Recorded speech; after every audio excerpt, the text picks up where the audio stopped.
Saúde a todos com a paz do Senhor, mais uma palavra de Deus nas minhas redes sociais. A palavra de hoje se encontra em Gálatas 5, do verso 13 ao verso 15. Gálatas 5, do verso 13 ao 15. Diz assim: Porque vós, irmãos, fostes chamados à liberdade. Não useis então da liberdade para dar ocasião à carne, mas servi-vos uns aos outros pelo amor. Porque toda lei se cumpre numa só palavra, nesta: amarás o teu próximo como a ti mesmo. Se vós, porém, vos morteis e devorais uns aos outros, vede, não vos consumais também uns aos outros.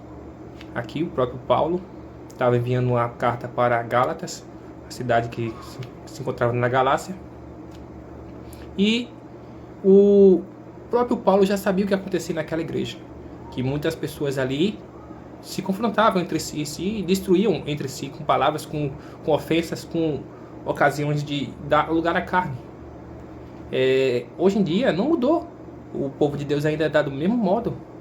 Muitos irmãos ainda dão lugar à carne e estão consumindo uns aos outros, mordendo-os, devorando-os uns aos outros, como se fossem animais.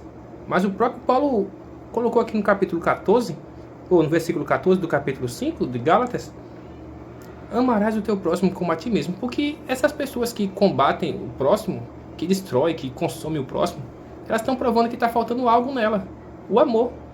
Porque se ela consegue combater o próximo, se ela consegue destruir o próximo, se ela consegue fazer, ela não tem amor pelo próximo. E se ela não tem o amor pelo próximo, está faltando o que nela? O amor. Ela não pode demonstrar aquilo que ela não tem.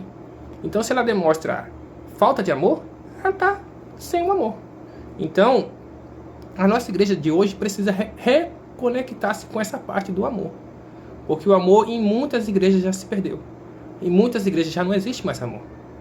É denominação combatendo outra denominação, é pastor falando mal de outro pastor, é pregador apontando outro pregador, e assim vai. E desce até no nível de membro. Às vezes um membro recebe uma oportunidade na igreja, o irmão do lado, sentado do lado dele, já começa a falar mal dele, como se fosse devorando aquele irmão, como se fosse destruindo aquele irmão. Isso é a falta de amor. Isso é a falta de amor para com Deus também. Porque você não está na casa de qualquer pessoa quando você está na igreja, você está na casa de Deus. E ali você tem que ter o ouvido aguçado para que as palavras que você vai falar não sejam palavras da carne. Como ele disse aqui no versículo 13, não dê ocasião para a carne, não dê chance para a carne habitar no seu corpo, na sua boca, na sua fala. Não dê. Quando você for falar, você para. Essa palavra é da carne ou é de Deus? Se for de Deus, eu digo. Se não for, eu guardo para mim. E deixa essa vontade da carne de falar algo da carne passar. Com o tempo você vai administrar isso e não vai matar nem consumir nenhum irmão com as suas palavras, porque você vai ter o amor de saber ponderar suas palavras. Em si, o próprio Paulo estava tentando trazer o que Jesus já tinha explicado lá com os discípulos, quando ele sentou lá, e os discípulos: quais são as maiores leis? Quais são os maiores mandamentos? Jesus falou: amarás a Deus sobre todas as coisas e ao teu próximo como a ti mesmo.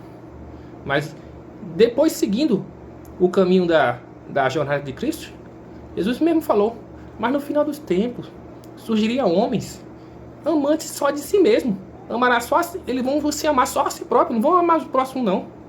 O amor dele só vai servir para ele, o amor dele só vai ser compartilhado para ele ter o ganho próprio, não vai olhar para nada não. Essas pessoas vão ser ambiciosas, elas não vão querer mais nada além de ganho próprio, de obter coisas, ganhar coisas e surrupiar, fazer tudo o que possível para que ele possa crescer, seja como for, por cima de quem for. E essas pessoas, Jesus diz que esses daí serão os que serão condenados. Então, se as suas ações combatem com a Bíblia, se vão de encontro com a Bíblia, reconfigure as suas ações para que a Bíblia vá favorecer você lá na frente. Porque se você está indo contra a Bíblia lá na frente, o dono de tudo vai falar: você não estava andando na bússola da Bíblia. Então, que possamos conectar-se novamente com o amor de Deus e vivermos esse evangelho que nos livra do mal e da morte eterna. Fique na paz.